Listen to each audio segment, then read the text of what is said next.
আসসালামু আলাইকুম, কেমন আছেন সবাই? আশা করি ভালো আছেন। আলহামদুলিল্লাহ, আল্লাহর রহমতে আপনাদের সকলের দোয়ায় আমরাও ভালো আছি। তো আজকেও আমি আমার একটা নতুন ভিডিও নিয়ে আপনাদের সামনে চলে আসলাম। তো আজকে সকালে কোনো নাস্তা বানাই নাই।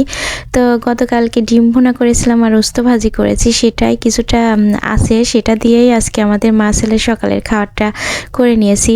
আসলে যেদিনই যেটা রান্না করি না কেন, কিছু না কিছু খাবার বেঁচেই থাকে। তো সেটা আমি ফেলেও দিই না বা নষ্টও করি না, ফ্রিজে রেখে দিই। তো এই তো সকালে খাওয়া দাওয়ার পরে কিছু থালা বাসন নোংরা হয়েছিল, সেগুলোই আমি এখানে পরিষ্কার করে নিচ্ছিলাম।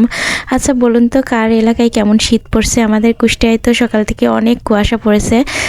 বেলা 12টার আগে তো রোদ দেখা যায় নাই। তো আসলে শীতের সময় শীত পড়বে, এটাই স্বাভাবিক। তবে আমি তো একটু শীতকে ভয় পাই, এই জন্য আমার মনে হয় একটু বেশি শীত লাগছে।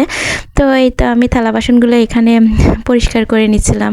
তো থালা বাসনগুলো পরিষ্কার পরে আমি এই তো থালা বাসনগুলো তুলে রেখে দিলাম। তো চলে আসলাম দুপুরের রান্নায়।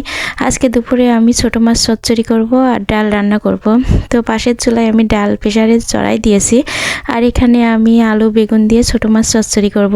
তো আলু বেগুন আর সেই সঙ্গে পেঁয়াজ রসুন কাঁচামরিচ আর যে মশলাপাতি লাগে আর কি, এগুলোই আমি দিয়ে হাতে মেখে চচ্চড়িটা চড়াই দেব। তো আমি এখানে হাতে মেখে নিয়ে মাছগুলো এখন দিয়ে দিচ্ছি।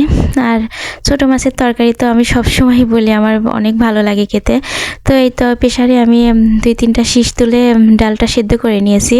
তো আমি কিন্তু ডালটা এভাবে প্রেসারেই রান্না করি, 2-3টা শীষ তুলে নিয়ে সেদ্ধ করে নিলে ডালটা অনেক তাড়াতাড়ি রান্না হয়ে যায়। তো ডালটা এখন আমি ঘন্ট করে নিলাম, তো নিয়ে পানি দিয়ে চড়াই দিয়েছি। আর অন্যদিকে আমি মাছে কিছুটা ধনিয়া পাতাও দিয়ে দিয়েছি। তো ধনিয়া পাতা দেওয়ার পরে মাছটা নাড়াচাড়া করা হয় নাই, তো এখন আমি মাছটা নাড়াচাড়া করে দিচ্ছি। আর ছোটো মাছের তরকারি তো আমার কাছে সব সময় ভালো লাগে খেতে। মাংস দিয়ে আমি যা ভাত খেতে পারবো না, ছোটো মাছের তরকারি দিয়ে আমি তার চাইতে বেশি ভাত খেতে পারবো, এতটাই আমার কাছে ভালো লাগে। তো এখানে ডালটা আমি এখন তেলে দিয়ে দেব। তো এখানে আমি কিছুটা পেঁয়াজ রসুন ভেজে নিচ্ছি, সেই সঙ্গে কিছুটা জিরেও দিয়েছি।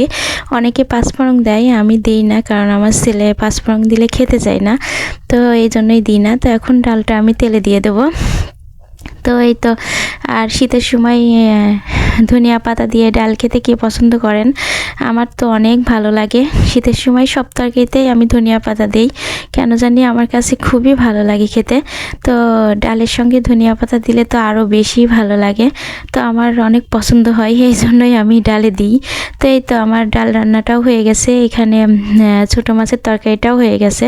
তো আজকে আমাদের এই তো ডাল রান্না আর ছোটো মাছ চচ্চড়ি। তো সবাই ভালো থাকবেন, সুস্থ থাকবেন, নিরাপদে থাকবেন, আমাদের জন্য দোয়া করবেন। আল্লাহ হাফেজ সবাইকে।